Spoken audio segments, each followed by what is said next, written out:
Recording તમારે અરે મારા વાત જ ન હોય. એટલે મારી વાત ને હું ગામનો રાજા હું છું, હું કહે એને કરવાનું હોય. હા પણ એને કરો. ઈ કેમ ન કરવાનું હોય? તો તમે એને કયો મને ઉલ્લેખ કયો છો તમે એને કયો મને ન એને જ કયો. કહું છું. હા, મને ન કયો તમે મારી સામું જોઈને ન કયો એને કયો જે કરવું હોય તમ તારે. એમ કે આમ લેખિત આપો એવા કઈ ધાક પણ ધમકી ઈ- નહીં આપવાની, બાકી થાય કરી લેવાનું. હા પણ ધાક ધમકી ક્યાં મેં આપી છે? લેખિત આપવાનું કીધું સાહેબ. લેખિત નથી દેવાનું. સાહેબ ધાક ધમકી આપી મેં તમને કાંઈ સાહેબ? લેખિત નથી દેવાનું, બરાબર?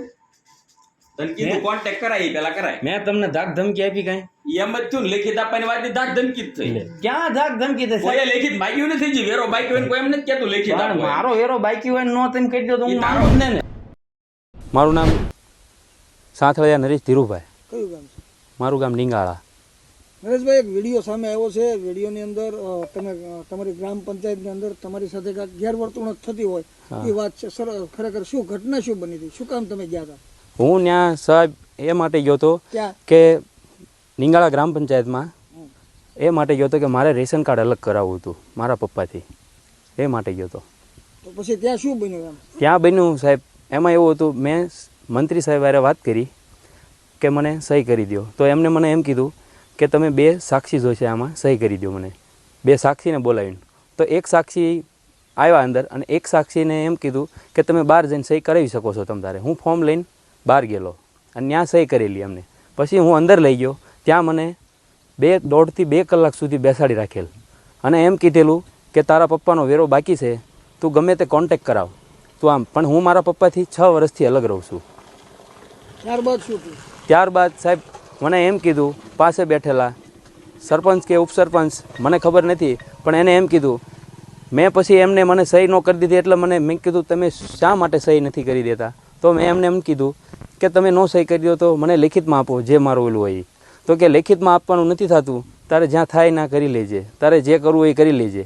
વિડીયોની અંદર જે ભાઈ બોલે છે એ હા. કોણ છે? એનું નામ શું છે? અને એનું શું નામ હોદ્દો છે, એનો હોદ્દો ઉપસરપંચ શ્રી છે, ભાવેશભાઈ પ્રેમજીભાઈ વિઠ્ઠાણી.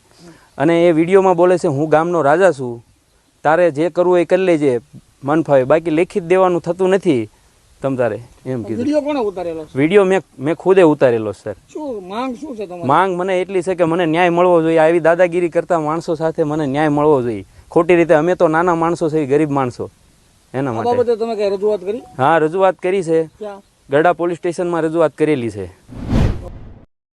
ભાવેશભાઈ પ્રેમજીભાઈ વિઠ્ઠાણી, ઉપસરપંચ ડીંગાળા ગ્રામ પંચાયત.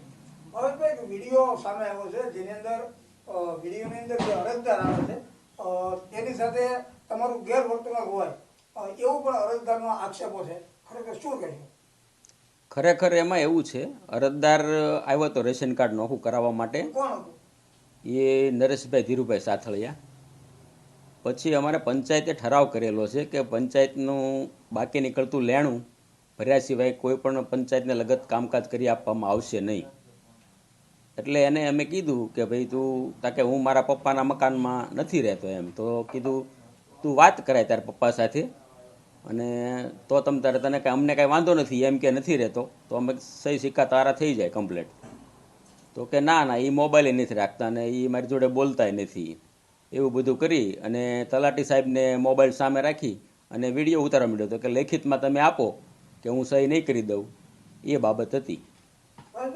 વિડીયોની અંદર પણ એવું તમે બોલી રહ્યા છો કે હું ગામનો રાજા છું, તારે જ્યાં જાવ હોય ને જા. આને લઈને શું કહે છે? એમાં એવું હતું, ગામના સરપંચ તો છું જ એવું મેં કીધું હોય, પણ એ લોકો સીધા બ્લેકમેલ કરવા માટે સીધા મોબાઈલ ચાલુ રાખી અને વિડીયો ઉતારે અને વાત કોઈ સમજ્યા વગર. તો એના માટે તો પછી અમારો જવાબ એવો જ હોય કે ભાઈ તું તો કાગળની રીતે તારી રીતે કર, કાગળિયા કર તમ તારે લેખિતમાં જવાબ જોઈતો હોય તો કાગળિયા કર તારી રીતે, એમાં અમને કોઈને વાંધો નથી. સામાન્ય વ્યક્તિને રેશન કાર્ડનો એક અલગ કરાવવાની વાત હોય ને એની અંદર કંઈક વેરો બાકી હોય અને એનું કામ જે છે અટવાતું હોય છે, સરપંચ તરીકે ઉપસરપંચ તરીકે તમને કેટલું વ્યાજબી લાગે છે? વ્યાજબીમાં તો એવું છે, અમારો તો રૂલ્સ છે પંચાયતનો, પંચાયતે ઠરાવ કરેલો છે કે જે કાંઈ બાકી નીકળતું લેણું હોય એ તો ભરવું જ પડે. એમાં કોઈ સવાલ જ નથી ઊભો થતો, આખા ગામના લોકો ભરે જ છે. જે નરેશભાઈનો આક્ષેપ છે તેને શું જોવો તમે? નરેશભાઈનો આક્ષેપ હાવ ખોટો છે. એની સાથે અમે વ્યવસ્થિત જ વાત કરી છે, પણ એને ખોટું ચકાવી માર્યું છે એ બધું.